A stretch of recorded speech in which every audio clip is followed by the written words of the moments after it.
Well, joining us on this week's edition of the Coach's Corner, we have the newest head coach on campus, and he holds the Emory and Henry record for matches won and shutouts, and he is third all times in saves from his time at Emory and Henry, class 2018, and the new interim head coach for men's soccer, Didier Grillet. Didier, thanks for joining us. Great to be here. I'm really excited. Well, first of all, congratulations on being named the interim head coach. I'm wondering how much of a surprise to you that this is something that could happen? Well, I definitely always wanted to be a head coach, but this came a lot earlier than I ever expected. It's just kind of, how do I say it? The nail on the head with the Emory experience for me. I've been here as a student, as an assistant, and then now I'm head coach. It's just really exciting, and I'm really blessed to have this opportunity. Have you had a chance to talk to the team yet? Oh, yeah. We've had a few meetings already. What was that reaction like? I'm wondering. From what I can tell, it's positive. They seem really excited. I'm really excited to get the season going. And, since I've always been part of this team for like 8 years now, I think it was just a natural transition. How is that change going to be different? I mean, to the best of your knowledge, what's that move going to be like from assistant to head coach for you? Well, I'm not really sure what to expect as far as surprises, but as far as relations with the team, I think it's going to be very natural transition. There's definitely going to be some challenges that I'm going to face because obviously I'm a very young coach at a high level, and there's some things that I'm just not going to be able to prepare for, but I'm just going to do my best to stay on top of things and bring some more excitement and energy to this program. So you're in the captain's seat now. You're the head coach. How do we get ready for the fall? What's like for Didier right now? Life for me right now is just, locking down these last few recruits and just making sure the team's still engaged and trying to do whatever they can to prepare for the season. Obviously, this season's going to be very different than any other season before this. I just want to take advantage of that, take advantage of the chaos that we're in right now. Yeah, well, I mean, there's nothing more that we could do than throw you in the middle of a pandemic into, the head coach role. So, yeah. There has to be, we had to make it a little bit more challenging for you. But, right, I always like a challenge. Well, I think you've got one. And, I'm always big when I talk to coaches. I love the mental approach conversations I get to have with them. So I'm wondering, as you get ready for the fall, and now you're in that head coach role, do you try to keep it pretty simple and in line with what kind of the kids know? Or do you see this really as a chance for you to kind of put your stamp on something? It's definitely my chance to put my stamp on it. I've always thought outside the box, and that's what I'm going to bring to this. Because I am a 25-year-old head coach, I'm going to be very different than Rob before me. Obviously, I really love working with Rob as a player and a coach. That's why I've been here for this whole time. But this is my chance to do some of the things that I really wanted to do as a player and I really wanted to do as an assistant. And obviously, being a young coach does have some advantages, though. It wasn't that long ago that you were a player. How much are you able to sort of draw on your time from when you were playing on the pitch to what you're going to be able to bring to it as a coach? Well, certainly when I started as the assistant, I drew back on my playing career a lot. It was kind of my main, source of information.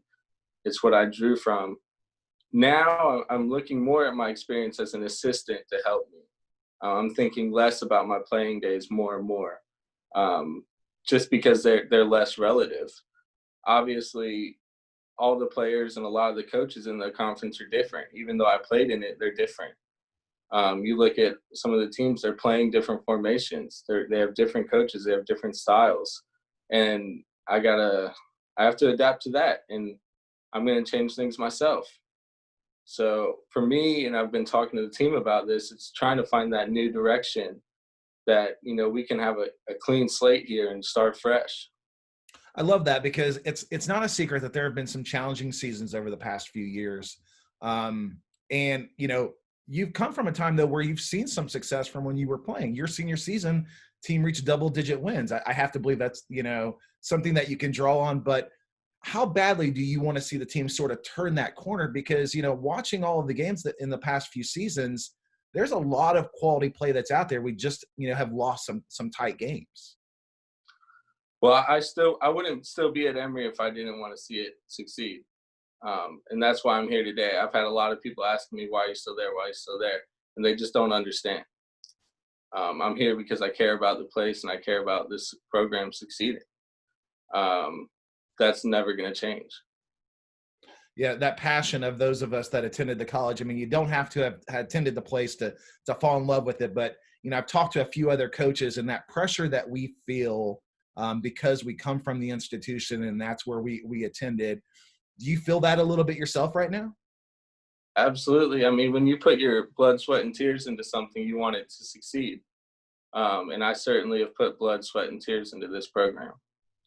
Talk to me about Didier, the coach. I want to know what you're like on the sideline, what's going on in your head during games and so forth, and what I can expect to see this fall.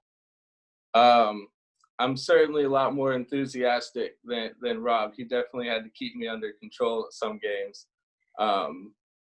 And I think I'm definitely a loud presence out there. I'm always screaming, always talking to the players, but that comes from being a goalkeeper. It was just a natural transition. When you're a goalkeeper, you're directing players. You're telling them, you got a man behind you, right shoulder, left shoulder, shift left, shift right. And that was very easy for me to go in from the goalkeeper to the coach. But you'll certainly see some more animation on the sideline from it. It's mid-June, Didier. I'm going stir crazy. Like, where are you at right now? I mean, how excited are you to get the kids back on campus and to get to work? I can't wait to get playing again. Obviously, I want the necessary precautions to be taken, and I wouldn't want to rush anything. But yeah, I'm definitely ready to start playing as soon as it's safe to play. Yeah, the athletic department's working extremely hard to make sure that we're working with local health officials, the conference, and having lots of conversations. And I'm excited soon to be rolling out some more information about how we're going to make sure that we're doing what's best for the safety of all of our student athletes. Of course, that's something we take very seriously. Another thing I want to talk to you about, Didier, was service. I mean, that's something that I think maybe doesn't get as much attention, but is one of those things that I feel like I see the soccer team always seems to have their hand in some form or fashion. Why is service so important to the team? Well, I think service is important for anyone, whether they're part of a team or not.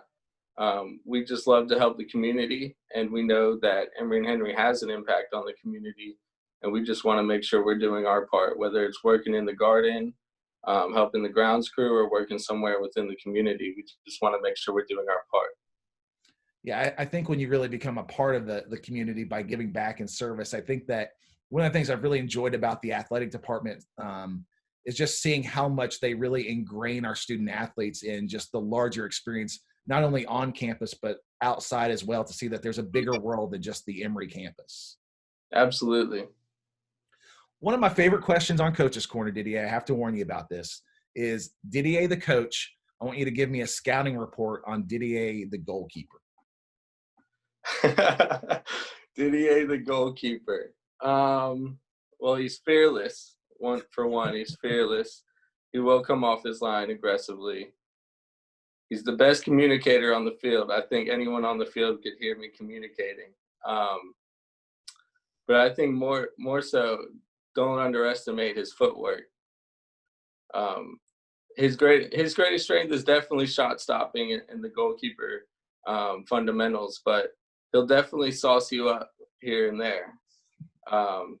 So strikers, be warned.